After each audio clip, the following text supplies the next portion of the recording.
Hello friends, welcome to class 11 mathematics. आज हम लोग वेन डायग्राम के बारे में जानेंगे, जो चैप्टर 1 सेट्स का बहुत ही इम्पोर्टेंट टॉपिक है। Venn diagram the relationship between sets can be represented by means of diagram which are known as Venn diagram. जब भी सेट्स को और उनके डिफरेंट रिलेशंस को हम जब भी किस डायग्राम के थ्रू रिप्रेजेंट करते हैं तो उस डायग्राम को हम वेन डायग्राम कहते हैं। तो एग्जांपल से हम लोग समझ लेते हैं। सबसे पहले देख लीजिए, यूनिवर्सल सेट है कोई यू, उसका है 1 2 3 4 5 6 7 8 9 10। ये एक यूनिवर्सल सेट है। और कोई मान लेते हैं सेट ए, जैसे कि 1 2 4 6 उसमें एलिमेंट है, और बी 3 4 5 7 उसमें एलिमेंट है। तो सबसे पहले हमको किसी भी सेट या उसके रिलेशंस को वेन डायग्राम के थ्रू रिप्रेजेंट करने के लिए सबसे पहले हम यूनिवर्सल सेट बनाते हैं। तो यूनिवर्सल सेट बना लेते हैं। सबसे पहले एक रेक्टेंगल या स्क्वायर बना लेते हैं, उसको यूनिवर्सल सेट मान लेते हैं। और सबसे पहले फिर सेट, यहाँ पे सेट ए, तो सेट ए में 1 2 4 6 है, तो 1 2 4 6 यहाँ पे हम लोग मार्क कर लिए। अब देखिएगा बी सेट और ए बी में, सेट ए और बी में 4 कॉमन है। 4 कॉमन है तो इसमें भी कॉमन रहेगा पार्ट। तो एक 20 सेट बने, 20 सर्कल बनाएंगे, उसमें 4 कॉमन रहेगा ए और बी का, और 3 5 7 बाकी सारे एलिमेंट उसमें रहेंगे बी में। और बाकी जितने भी बचे यूनिवर्सल सेट के, ऐसे ही इन दोनों सर्कल के बाहर रहेंगे। देखिए तब जैसे यूनिवर्सल सेट है हमारा 1 से लेकर के 10 तक है, तो 1 से लेकर सारा 10, इस ये जो रेक्टेंगल है वो यूनिवर्सल सेट पूरा डिनोट कर रहा है। और उसमें सारे एलिमेंट है 1 से लेकर 10 तक। और ए एलिमेंट में देखिए, ए में, ए सेट में 1 2 4 6 है, तो ए में देखिए 1 2 4 6 आ रहा है। और बी में उसी तरह देखिए 3 4 5 7 है, तो बी में 3 3 4 5 7 आ रहा है। इस तरह से हम सेट्स को और उसके रिलेशंस को वेन डायग्राम से रिप्रेजेंट करते हैं। Operations on sets, different operation आप लोग पहले जानते होंगे कि जैसे नंबर्स में तो हम लोग ऑपरेशन जानते हैं कि एडिशन होता है, सब्ट्रैक्शन होता है, मल्टीप्लिकेशन होता है, डिवीजन होता है। उसी तरह सेट्स का भी ऑपरेशन होता है। उसमें यूनियन होता है, इंटरसेक्शन होता है, डिफरेंस होता है, डिफरेंट टाइप्स ऑफ ऑपरेशंस होते हैं। सबसे पहले हम लोग देखेंगे union of sets. Union of sets में है, let A and B two sets. A और बी कोई सेट्स है, then the union of A and B is set of all those elements which belongs to either A or B and is denoted by A union B। U के तरह इसका symbol रहता है, A union B इसको हम लोग बोलते हैं। U के सिंबल, यहाँ पे जो U का सिंबल है ये, उसको यूनियन बोलते हैं। तो A और B कोई सेट है, और तब A और B का यूनियन वो होगा, वो एलिमेंट जो कि ए में भी आ सकता है, बी में भी आ सकता है। या तो वो ए से आ रहा है या तो वो बी से आ रहा है, दोनों में से किसी एक में से वो एलिमेंट आ रहा है। इसको हम सिंबल से ऐसे कौन फॉर्म से हम लोग, सेट बिल्डर फॉर्म में हम लोग इसको ऐसे लिखते हैं, A union B is equal to X such that x belongs to A और एक्स बिलोंग्स टू बी।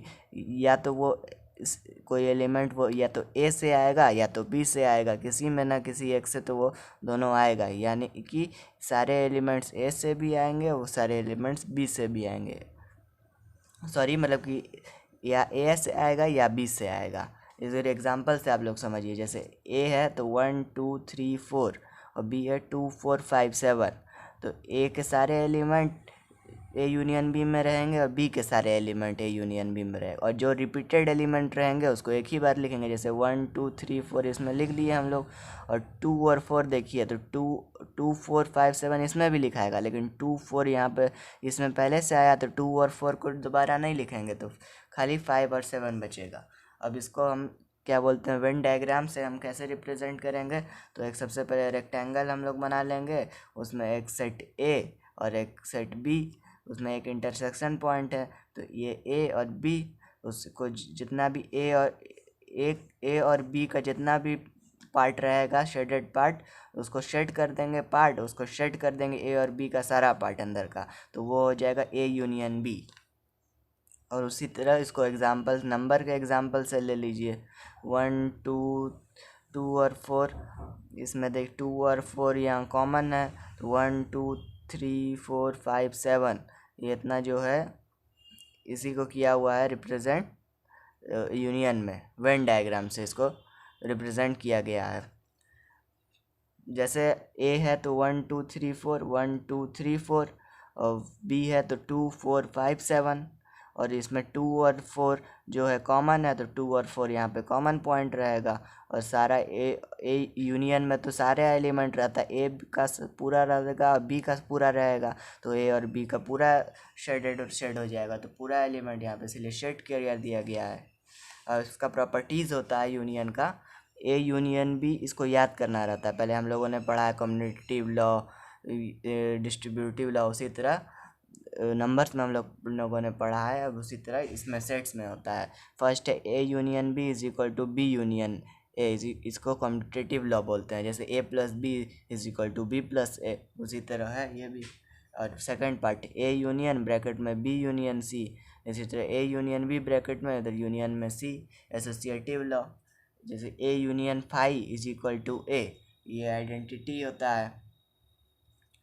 जैसे ए यूनियन फाई, जैसे एम्प्टी सेट से लेंगे तो उसका कुछ मतलब ही नहीं है, एम्प्टी सेट तो एम्प्टी है, उसका यूनियन तो उसका कोई नहीं आएगा, तो बचेगा ए ही। जैसे मैं एग्जांपल से समझाता हूँ इसको। जैसे ए कोई एलिमेंट है, ए इज इक्वल टू 1 2 3, ठीक, ए इज इक्वल टू 1 2 3, और उसका फाइव लेना है, ए यूनियन फाई लेना है। फाई में तो कुछ एलिमेंट ही नहीं होता है, ए का एलिमेंट और बी का एलिमेंट, फाई मान लीजिए बी का है, तो बी में कोई एलिमेंट ही नहीं है, तो खाली ए ही का ना एलिमेंट आएगा, तो 1 2 3 यही इसका यूनियन आएगा। इसीलिए ये इज इक्वल टू ए हो गया, इक्वल टू ए, ये देखिए इक्वल टू ए हो गया। इसी तरह A union phi is equal to A होता है। और फोर्थ है ए यूनियन है is equal to A union है, ए का सारा एलिमेंट और ए का सारे एलिमेंट लेंगे तो खाली ए ही ना आएगा। ए यूनियन और यूनिवर्सल सेट, ये यू जो है यूनिवर्सल सेट है, तो यूनिवर्सल सेट लेंगे तो उसका यूनिवर्सल ही सेट ना लेंगे होगा।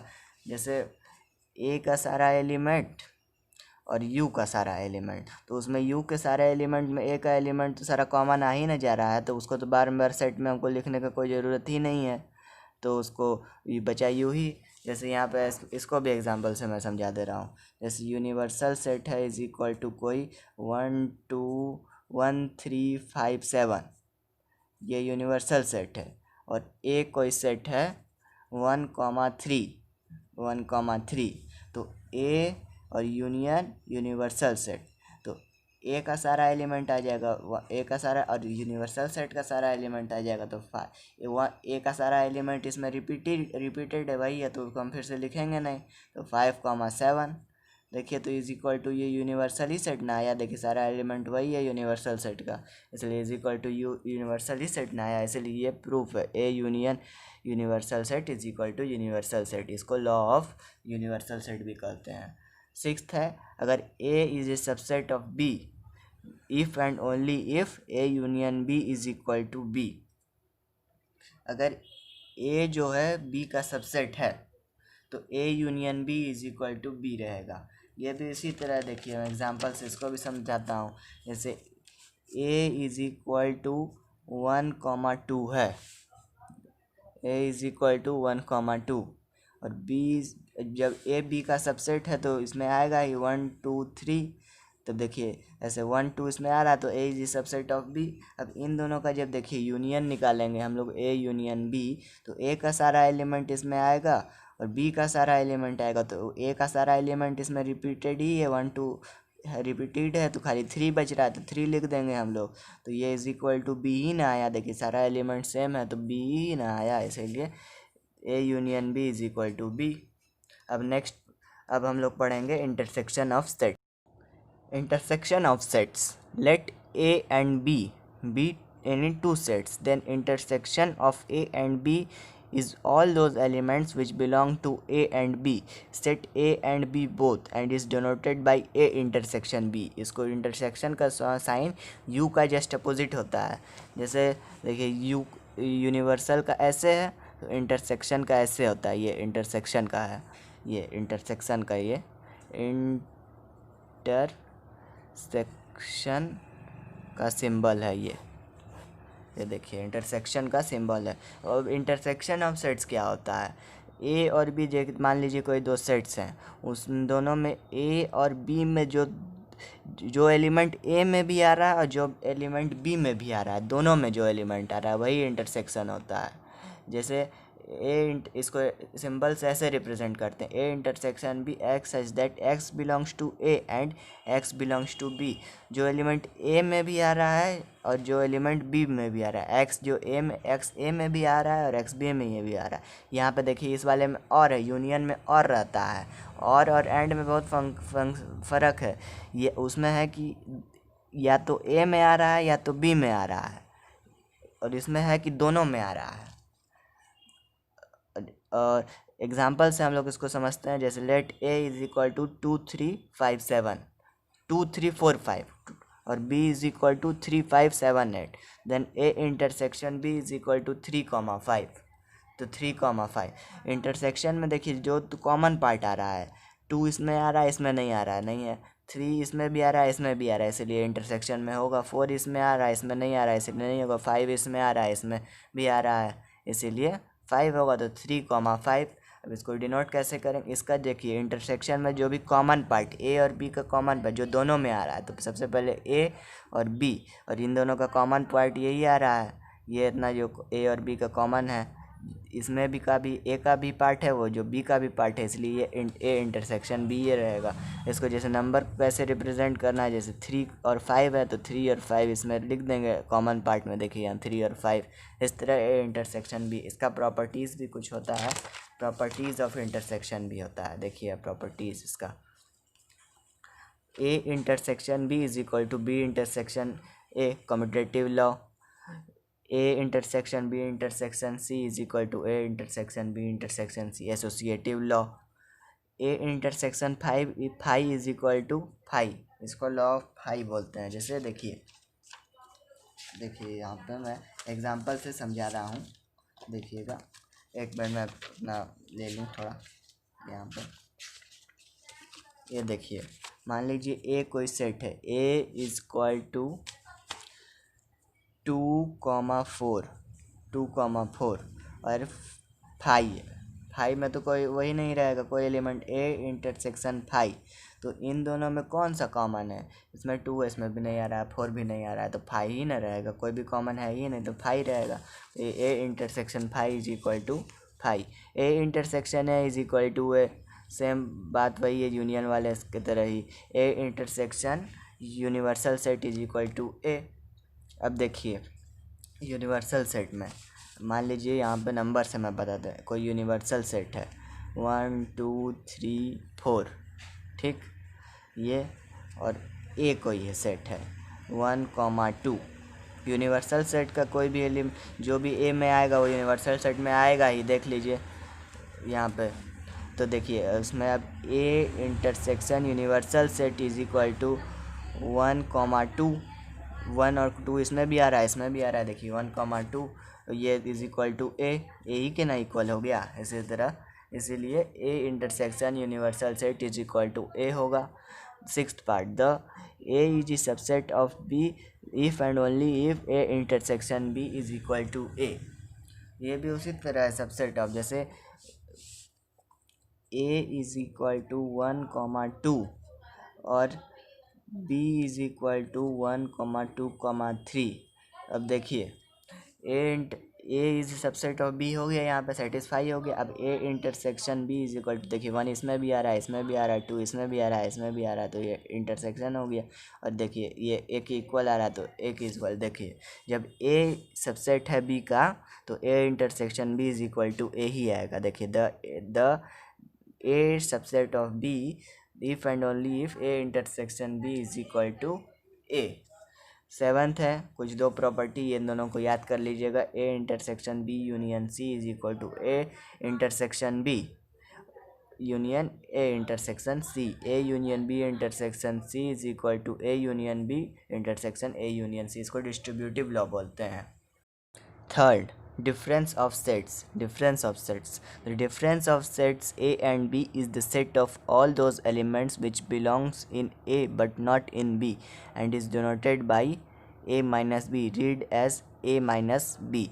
देखिए डिफरेंस ऑफ सेट्स में ये है, जैसे ए माइनस बी है तो जो सारे एलिमेंट सिर्फ ए में आ रहे हैं, मतलब कि बी ए में आ रहे हैं बट बी में नहीं आ रहे हैं, वो हो जाएगा ए माइनस बी। जैसे x belongs to A but x does not belongs to B, वो एलिमेंट जो ए में आते हों लेकिन बी में वो नहीं आ रहे हों, बी में नहीं आते हों, वही ए माइनस बी हो जाता है। इसको हम सिंबल से लिखते हैं x such that x belongs to A but x does not belongs to B. इसको एग्जांपल से हम लोग लिखते हैं, जैसे ए कोई सेट है 2 4 6 8 एंड बी कोई सेट है 2 4 5 7 9, तो a माइनस बी इसका हो जाएगा। देखिए जो एलिमेंट a में आ रहे हों लेकिन b में नहीं आ रहे हों, जैसे 2 इसमें आ रहा है, इसमें आ रहा है, b में लेकिन आ रहा है तो ये तो नहीं आएगा इसमें। 4 इसमें आ रहा है लेकिन इसमें भी आ रहा है इसलिए नहीं आएगा। 6 इसमें आ रहा है बट इसमें नहीं आ रहा है इसलिए 6 आ जाएगा a में। 8 इसमें आ रहा है, इसमें नहीं आ रहा है इसलिए 8 a माइनस बी में 8 आ जाएगा। लेकिन इसमें a माइनस बी और b माइनस ए डिफरेंट आएगा। b माइनस ए में जो सारे एलिमेंट b में आते हों लेकिन a में नहीं आते हों, और 2 और 4 इसमें भी आ रहा है, इसमें भी आ रहा है इसलिए नहीं होगा। 5 इसमें आ रहा है, इसमें नहीं आ रहा है इसलिए हो जाएगा। 7 इसमें आ रहा है, इसमें नहीं आ रहा है, और 9 इसमें आ रहा है, इसमें नहीं आ रहा है। इसको ग्राफ से हम लोग समझते हैं, वेन डायग्राम से। a माइनस बी में जैसे a देखिए जो खाली a में आ रहा हो लेकिन b का वो पार्ट नहीं हो, खाली a का पार्ट, तो देखिए खाली इतना ये खाली a का पार्ट है तो ये a माइनस बी हो जाएगा, a माइनस बी। इसको हम a minus A intersection b के इक्वल भी है, जैसे a ये है और माइनस ए इंटरसेक्शन बी, ये जो a इंटरसेक्शन b से माइनस कर देंगे तो a minus A intersection b। Only B में ये बी माइनस ए यहाँ वाला रहेगा, खाली बी का पार्ट, ये देखिए खाली इधर का बी का पार्ट हो जाएगा। अब हमारा नेक्स्ट टॉपिक है disjoint sets. What is disjoint sets? अब इसको हम लोग देखें डिस्टिंक्ट सेट्स भी बोलते हैं, डिसजॉइंट सेट या फिर distinct sets. The set A and B is called disjoint sets if A intersection B is equal to 5। जब भी ए इंटरसेक्शन बी की वैल्यू अगर 5 आती है तब उसे डिसजॉइंट सेट कहेंगे। यानी कि कोई भी कॉमन पॉइंट जिन दो सेट्स में नहीं रहता है उसको हम डिसजॉइंट सेट कहते हैं। जैसे ए है कोई सेट 1 2 3 और बी है कोई सेट बी 4 5 6, तो A intersection B is equal to 5 हो गया। इसको हम वेन डायग्राम से ऐसे रिप्रेजेंट करते हैं, तो ए एकदम अलग हो गया, बी एकदम अलग हो गया, कोई इंटरसेक्शन पार्ट है ही नहीं। और रिमार्क में देखिए the sets A minus B and B minus A and A intersection B are mutually disjoint sets. तो ए माइनस बी और बी माइनस ए और A intersection B disjoint sets होते हैं। जैसे हम लोग यहाँ पे देखिए इस वाले में यहाँ पे ए माइनस बी का ये देखिए ये पार्ट है खाली, और बी माइनस ए का देखिए ये पार्ट है, और ए इंटरसेक्शन बी तीनों में कोई कॉमन पार्ट नहीं है, इसलिए सब डिसजॉइंट सेट्स हो जाएंगे। इसी के साथ हमारा एक्सरसाइज 1.4 के पहले का जितना भी टॉपिक हमें पढ़ना था और हम लोगों ने पढ़ लिया है। अब अगले वीडियो में हम लोग सॉल्व करेंगे एक्सरसाइज 1.4। तब तक के लिए नमस्कार, पढ़ते रहिए। Thank you.